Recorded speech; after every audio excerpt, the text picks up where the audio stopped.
Odamlarimni yo'qotdim, oyog'imni yo'qotdim, har narsamni yo'qotdim. Qardoshim Jumola, sen ham voz kech. Bekorga kuchingni sarf etyapsan. Ota, qarang o'g'lingiz qay ahvolga tushdi. Ko'ryapsizmi meni, ota? Ota! Taslim bo'lganlar hech kimga ko'rinmaydi o'g'lim. Beayb Parvardigor deb eshitgan. Menga gap qaytarma. Shu chumolichalik qatiyating yo'qligidan uyal. O'rningdan tur va dunyolarni kes. Kim bo'lishni istasang, o'sha bo'l, o'sha bo'l, o'sha bo'l. Ma'rifatli odamlarni o'ldirma. Kim bo'lishni istasang, o'sha bo'l.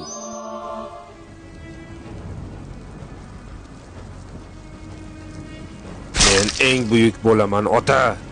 Eng buyuk. Dar haqiqat sohibi Qur'on buyuk Amir Temur yoshlik chog'laridanoq tengi yo'q strategiyalar qo'llay boshladi. Ba'zida u o'zidan ko'p bo'lgan qo'shinni qo'rqitish uchun yon atrofdagi tog'larga o't qo'yib, ularni qo'rqitib chekintirdi. Ba'zida bo'lsa o'z navkarlarining otlarining oyog'i ostiga shox-shabbalar bog'latib, o'z g'animlarini tum-taraqay qochishga majbur etdi.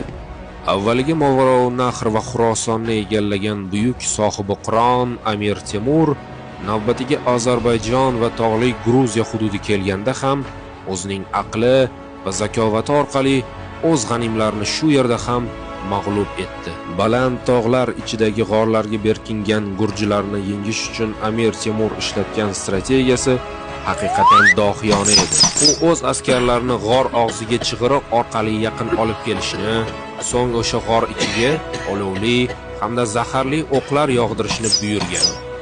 Gruziya masalasi hal bo'lgandan so'ng sohibi Qur'on hozirgi Eronning janubiy hududlarini jangsiz egalladi. Amirim. Senga nima bo'ldi? Soliq yig'ayotgan paytimiz Isfaxonliklar bizga hujum qilib 4000 askarimizni qilichdan o'tkazishdi. Avvaliga sohibi Qur'onga jangsiz taslim bo'lib, Temur yurishga ketgandan so'ng esa unga isyon qilgan isfaxonliklarning sodiqlari aniqlandi, xoinlarning esa sho'r peshonasiga sho'rva to'kildi. Manbalarga ko'ra 70 mingdan 100 minggacha yaqin odam o'ldirilgan. Har bir askarga esa 4 tadan bosh kesib keltirish topshirilgan. Kesilgan boshlardan esa minoralar qurilgan. Bu voqea Temurning eng shafqatsiz jazolaridan biri sifatida tarixda qolgan. Kunduzcha jangida To'xtamishxon ustidan mutlaq g'alabaga erishgan Amir Temur Ahmad Jaloir bilan bo'lib o'tadigan jangga otlandi. Kel olsa kelsin, hali qochishga joy topolmay qoladi. Sultonim, Amir Temurning 120 ming kishilik qo'shini bizga yaqinlashyapti. Mendan berkinmasliklari uchun yashirinadigan joylarga soqchi qo'yib kelay. Ahmad Jaloir qochgandan so'ng Bag'dod bir haftada egallandi. Men ko'p asarlar yozgan bir olimman. Yoz, qiymatli. Samarqandga jo'natilib madrasada dars bersinlar. Sen kimsan? Men ham bir shoir, ham bir me'morman. Buni bo'lsa darrov qoziqqa o'tkazing. Nima?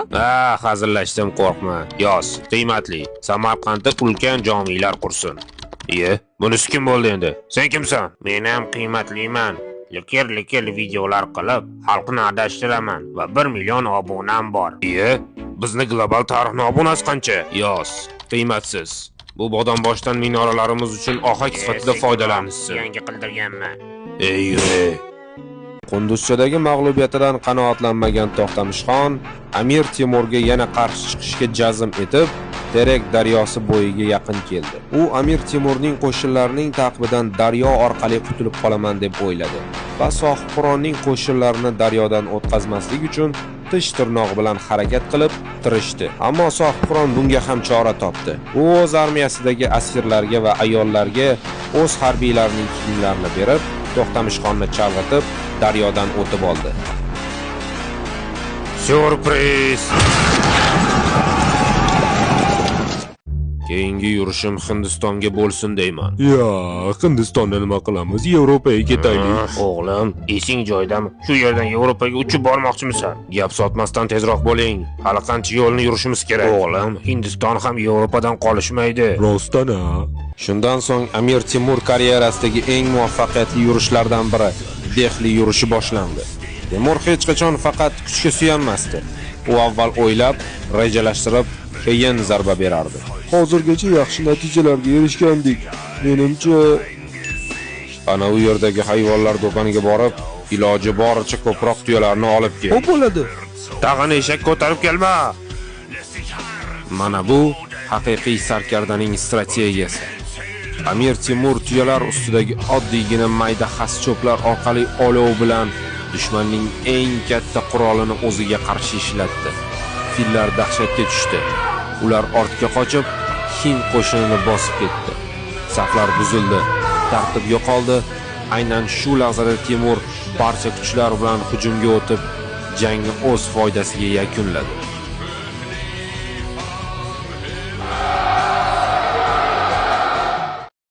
Usmonlini parchaladingiz. Qanday turksizlar o'zi? Muzokara nimaligini bilmaydiganlar turklik haqida gap ochyaptimi? Temur xoinlar safiga qo'shildi. Aslida Yildirim xoinlar tarafiga o'tdi. Tinchlaning, Yildirim. Bu ish qanday boshlanganini o'zing ayt. Boyazid Yildirim.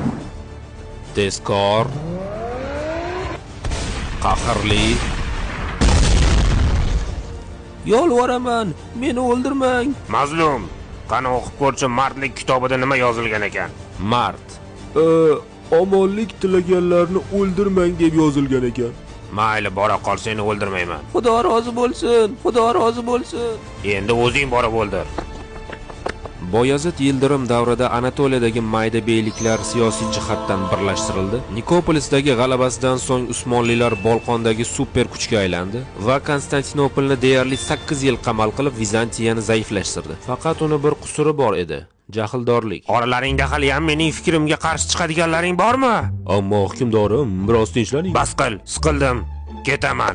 Yana o'sha qiliqmi hukmdorim? Atrofingda men sarson, chiroyli. Yana o'sha turqso'qni ovozi. Voy, juda qattiq istayotganga o'xshaydi. Nima deyapsan o'g'lim? Xuddi sehrlangandekman. Bundan ham battarga o'xshaysan. Taslimman deb aytasan. Hukmdorim, ketishimiz lozim. Bo'lmaydi. Yo Istanbul meni oladi, yo men Istanbulni. Sultonim, ketishimiz kerak. Temur yaqinlashyapti. U kim bo'ldi? U ham Istanbulni olmoqchimi? Yo'q, Anadolini. Ha? Sultonim kofirlarning dodini berayotgan edi. Istanbul ham deyarli kaftlarida edi. Bir daqiqa jim turing. Endi nega shunday odamga urush ochganligi haqida Temurning o'zidan so'raymiz. Amir Temur qudratli, aqlli. Shoh. Demak meni mot qilding. U holda men filmdan foydalanaman. Ha? Shafqatsiz. 14-asr oxirlariga kelib Turkistonda Temuriylar imperiyasiga asos solgan Temur qisqa surada o'nlagan hukmdorlarni o'z izmiga soldi. Ana shu hukmdorlarning bir qismi Temurga qarshi bir yoqadan bosh chiqarishga kelishishdi. Faqat 1395-yilda Terak jangida To'xtamishxon Amir Temur tomonidan qaqshatqich mag'lubiyatga uchragandan so'ng bu ittifoq amalda parchalanib ketdi. Navbat Qora Yusuf va Ahmad Jaloyirga kelganda ular jangdan qochib, Mamluklar sultoni Barquqdan panoh topishadi. Boyazid Yildirimga bo'lsa, Amir Temur o'zining elchisini jo'natadi. Qani o'qichi, Temur nima deb yozibdi? O'qiyapman afandim. Kofirlar ustidan qozongan g'alabalaring ajoyib, ammo dushmanlarim bilan juda ko'p vaqt o'tkazayapsan. Diqqat qil, oyog'ingga axlat yopishmasin. Ming la'nat, hali men uni Oh xudoyim, qanday mamlakatga kelib qoldik-a? Musson shamoli o'rniga sassiq shamol esyapti. Voy buni qara. Yuzida osilib turgan nima? Bu ne xartumi? Bulardan 10 tasini qo'shinga olasan, keyin dushmaningning jonini ham olasan. Ey filbon, senda bulardan yana qancha bor? Hukmdorim, Yildirim sizni va yana Mamluk sultoni bilan Kadi Burxoniddin vafot qilibdi. Ittifoq parchalanibdi-da. Otlarni egarlang ketamiz. Qayoqqa? Qayoqqa bo'lardi janoza namoziga? Sohibqiron o'z qo'shin bilan Hindistondan Anadolu taraf kelganlar ekan, u yerda noodatiy bir insonparvarlikka duch keldi. Xush kelding, otam, onam. O'sha mashhur dunyo qiroli. Qayerda bor ekan yana shunday buyuk hukmdor? Maqtovlar uchun juda ham katta rahmat. Buyuk xoqon, Usmonli butun tuproqlarimizni oldi. Davlatsiz gadoga aylandik. Bu holda yasholmaymiz o'g'lim. Sivas qal'asi haqida eshitganmisiz? Uni hech kim ola olmasmish. Sohibi Qur'on bu gapdan so'ng butun qo'shin bilan Sivasni qamal qildi. Qamal ichida qolgan qal'a qo'mondoni Temurga bir shart bilan taslim bo'lishga rozi bo'ldi. Temur qon to'kmaydi. Sulh tuzilganligiga qaramay Temuriylarga hujum qilgan Sivaslik armanilarni Temur qon to'kmasdan tiriklayin ko'mib tashladi. Ortidan Sivasni olovga bergan Temur Yildirimga Sivas olinganligi haqidagi xabarni jo'natdi. Ammo juda bir mustahkam, olinmas bir qal'a edi hukmdorim. Nimalar deyapsan, podsho? Kel. Buyuk olampanoh oldiga bosh egib keldik. Ammo hukmdorim, Amir Temurning azaliy dushmanlari Ahmad Jaloir va Qora Yusuf bu. Hozroq qo'ying. Menga itoat qilganlarni xor qilib qo'ymayman. Kitobda ham shunday yozilgan. To'g'rimi, mazlum? Xuddi shunday hukmdorim. Endi esa Temurning oldiga elchimizni jo'nataylik. Nima deyishga ham hayronman afandim. Joning omonda, aytganini so'zla. Ey, quturgan ko'ppak, sen kimsanki menga tahdid qilasan? Jang maydoniga kelmasang xotinlaring taloq bo'lsin. Men kelmasam menikilar taloq bo'lsin. Hali ko'rishganimda u holda hukmdoringga ayt. Silohlarini kiysin. Yildirim sovutlarini kiyib, qilichini katta mamnuniyat bilan o'z qo'liga olar ekan, dushmanning kuchiga parvo qilmasdan jangga otlana boshladi. Temur esa unga qo'y, pushaymon bo'lasan derdi. Itoat qil, omonlikka erish. Men Chin tarafga yurishga ketaman derdi. Ammo Yildirim parvosiga ham ilmasdi. O'zining yovvoyi yuragini tinchita olmasdi. Urushdan oldin bo'lsa o'z askarlariga faqat jangga deb baqirardi va ayni damda u bu safargi raqibi oldingilarga nisbatan ancha tajribali va qudratli ekanligi haqida o'ylab ko'rib ham o'tirmasdi. Sulton Boyazid Yildirim boshchiligidagi Usmonli qo'shini Sivas yaqiniga kelib qolganini eshitgan Amir Temur ularni o'zlarining davlatida adashtirib, bo'lib o'tadigan buyuk jangdan oldin ularni charchatish uchun avval Qaysari, so'ng Kirsehir, oxirida Anqara shahri atrofiga kelib, qal'a shaharni hujum orqali egalladi. Ayni vaqtda Boyazid Yildirim jahl otiga minib Sohibqironni tinmasdan quvib keladi. Manbalarga ko'ra, Anqaraga Boyazid Yildirim Amir Temurdan keyin salkam 2 hafta kechikib yetib kelgan. Ikki buyuk Turkiy imperiyaning qo'shinlar solishtirmasiga kelsak, Usmonli askarlarining jami yig'indisi 70 ming kishi edi. Rumeli sipohiylari, Anadolu otliqlari, qora tatarlar, serb askarlari, yanicharlar va yana boshqa jangchilar. Sohibqironning qo'shini esa 120 ming atrofida edi. Qo'shinning 90% ni Movaroun Nahr hamda Xurosonlik otliq jangchilar tashkil qilardi. 10% ni piyoda jangchilar va yana qo'shimcha Hindistondan keltirilgan 32 ta jangovar fil.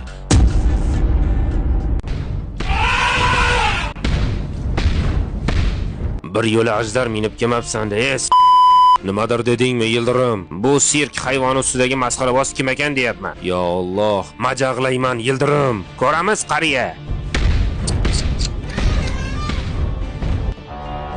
1402-yilning 28-iyulida ikki Turkiy imperiya qatnashgan eng dahshatli va eng qonli jang boshlandi. Jang boshlanish bilanoq Boyazid Yildirimning so'l qanoti zaiflasha boshladi. Buning sababi esa qora tatarlar va Temuriylar orasidagi sirli sulh bitimi edi. Ular muhoroba davomida Temuriylar tarafga o'tib ketdi. Sultonning o'ng qanotidagi kuchlari esa Temuriylarniki bilan deyarli bir xil edi. Ammo markazdagi jangovar fillar ustidagi kamonchilar o'qi yomg'irida qolgan yanicharlarning ahvoli dahshatli bo'ldi. Ham chap qanotdan, ham markazdan Usmonlilarga qaqshatqich zarba bergan Temur bu jangda shubhasiz g'olib bo'lgan.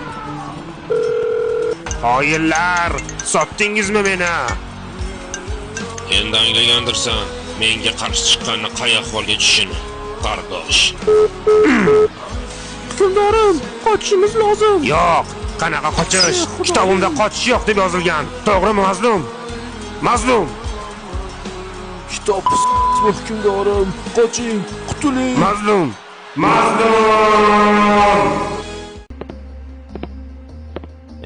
Yildirim, seni ogohlantirgandim. Men ham seni ogohlantirgandim. Alloh. Sultonning qo'llarini bo'shating. Qayoqqa ketyapsan o'g'lim? Sevgilim bilan xayrlashishga. Bitta ortiq, Yildirim. Alloh haqqi 3 marta ogohlantirgandim. Yonginamdan chodir tikilsin. Asal qaymoq, istagan narsasi berilsin. Anqara jangi g'alabasidan so'ng buyuk Sohibqiron Amir Temur Izmirni fath qilish uchun yo'l oldi. Bu shaharni ritsarlardan olib, Anadolu beyliklariga hadya qilmoqimiz lozim. Sohibqiron butun aql zakovatini Izmir gospitalerlariga qaratar ekan, ularga Rodos ritsarlaridan yordam kelmasligi uchun Izmir ko'rfasiga toshlar tashishni buyurtirdi. Jin ursin ana ahmoqlarga qara. Toshlar bilan butun boshli bir ko'rfazni yopishmoqchi. Yillab tosh tashsalar ham bu ko'rfazni yopolmasalar kerak. Aslida sohibronning niyati ham bunday emasdi. U toshlarni ko'rfazni yopish uchun emas, bil'aks, yordamga keladigan ritsarlarning kemalarini manjaniq orqali nishonga olish uchun tashtirayotgandi. Amirim, to'g'on uchun juda ko'p tosh sarfladik. Manjaniqdan otish uchun toshlarimiz qolmadi. Topamiz. Siz davom eting. Qisqa suradan so'ng kemalar ustiga manjaniqlardan otilayotgan toshlar o'rniga asir tushgan ritsarlarning boshlari otila boshlandi. Bunday dahshatli manzara ichida qolgan Rodos ritsarlari Izmirga yordamni to'xtatib, o'zlarining orollariga qochib qolishni boshlashdi. Navbat Izmir qal'asiga yetib kelganda, Amir Temur o'z askarlariga Izmir qal'asi ostidagi yerlarni qazishni buyurdi. So'ng qal'a devorlari uchun tayanch sifatida yog'och ustunlardan foydalanishni, qazish yakunlangach, u yerga olov qo'yishni buyurdi.